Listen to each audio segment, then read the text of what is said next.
Welcome back to Supers Live. Just got done with the 14th annual Summit Classic 125. Coming home in third place tonight, former Summit Classic winner from Cuyahoga Falls, Ohio, Steady Steve Callahan. Steve, a good run for you. You had a shot at first place, and then it all fell apart with about 22, 30, or 30 laps to go.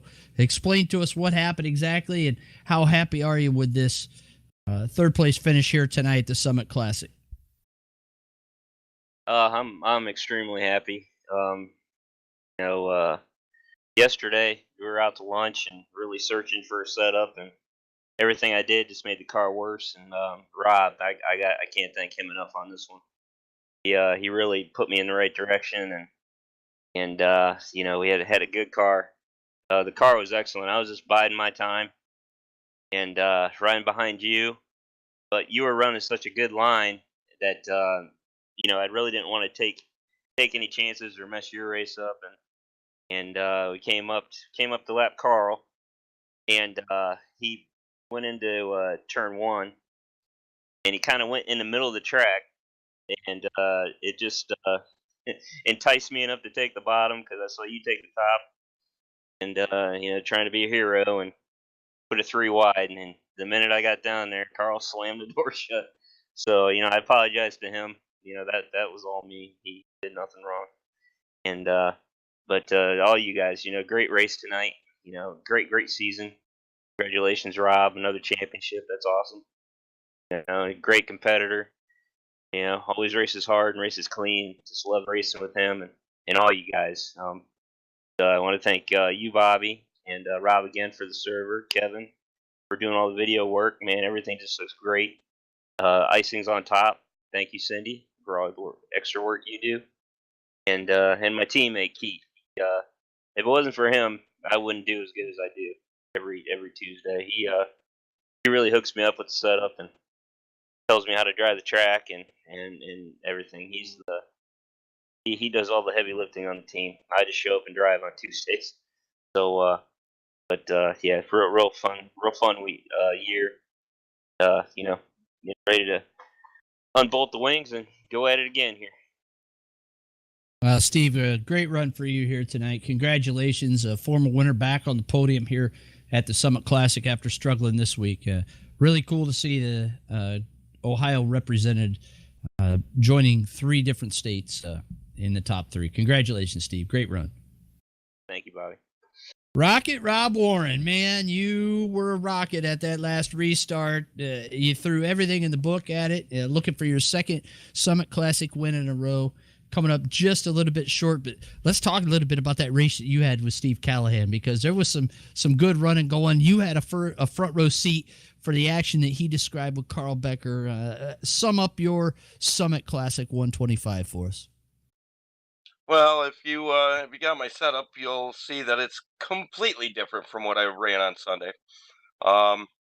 Derek Backus apologized for not being able to make it. He's out with his boys on the Harleys for the first time of the year, and he was way up north in Cape Vincent. I told him to stop at the garage and make the race, but the weather kind of won on that one after being cooped up in the house all winter. So I loaded up his setup, and he told me it was 11.7s all night long. But something about his pedals and his wheel setup, it wasn't for me. It was a fast setup, but it wasn't a quick setup. Off the corners, it was not like real quick. Had a 411 gear and one boost. That should tell you something. I think the guys were running 465s with 10 on the boost. But anyways, I came out of turn two once, and I squirted out, and I went all the way to the bottom of the track, saving that car. And I knew I was going to lose a spot or two or three.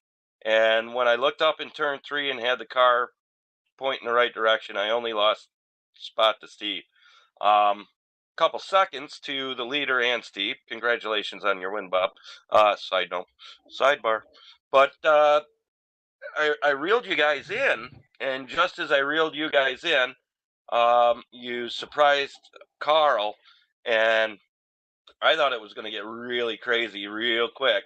I thought I was going to go from third to first because I backed way off, and and I saw the 25 going high, and I saw the 55 cruising to the bottom to go low. And this place is hard enough to pass two cars, but going three wide, that's crazy. So I kind of backed out a little bit and watched that happen, and went around the 42 and the 55 as they started spinning to the inside of the track, and got the second. And the car was not good on cold tires at all. Took about 4 to 5 laps to get her up to speed. Looking at the setup, I think it had like 16 and a half pounds in the left rear, and that had to build up pressure before I could do anything. And playing with you, Bob, that was awesome. I would enter the corners a little high and go to duck under, and I wouldn't get enough run because I had no gear or boost to make that run. But that's what I needed to get off the corners without scaring the car. Just an awesome run by you. Take a real quick second to thank Icings on Top and Breeze Graphics and Wing Side Up for all you guys do. What a freaking great race. That was amazing.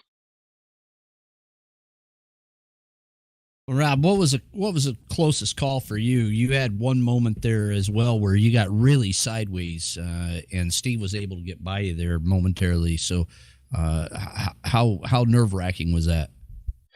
That one was probably the second closest call.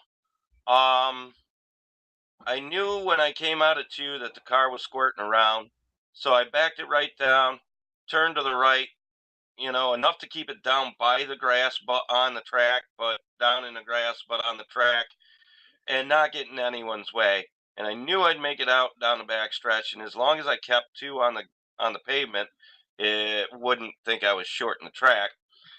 The scariest moment was, I don't know, 10 or 12 or 17 to go or something, where I got my right front all the way up to your left front, and we were both going into turn 3, and I'm like, if I don't get out of this earlier than him, then we're both going in the fence, and we're going to finish 6th and 7th or 7th and 8th.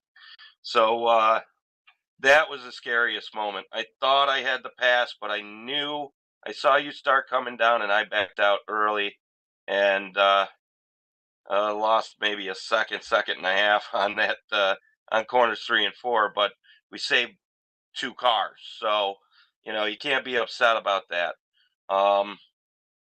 It was a great move. You were really doing some driving there, because your car looked like it was squirting all over the place, squirting out here and there, especially front stretch, and that was my dictation in my head.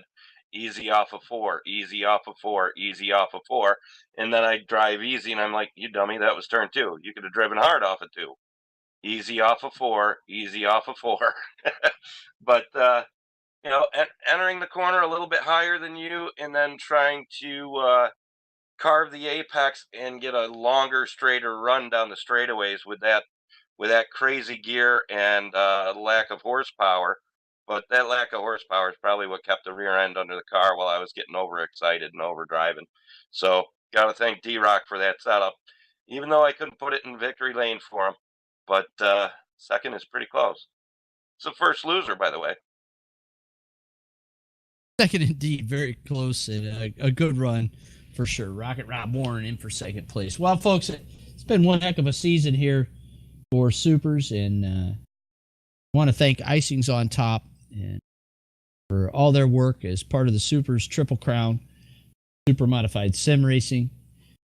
Been one that those folks at Icings on Top with Cindy Powell just been phenomenal in supporting Supers with the awards. First to finish race servers as well for all their hard work. When you go racing with Supers, you don't have to worry about server crashes through our TeamSpeak or our race server servers, all built in-house and maintained in-house, not rented. That's thanks to First to Finish race servers and Rob Warren. And the broadcast celebrating 1 year last night on Twitch. Tonight was our 1 year anniversary of our first race that was broadcast live on Twitch. And we couldn't do that without Breeze Graphics and their phenomenal graphics, and Kevin Timmons, our production manager. So thanks to them. Thanks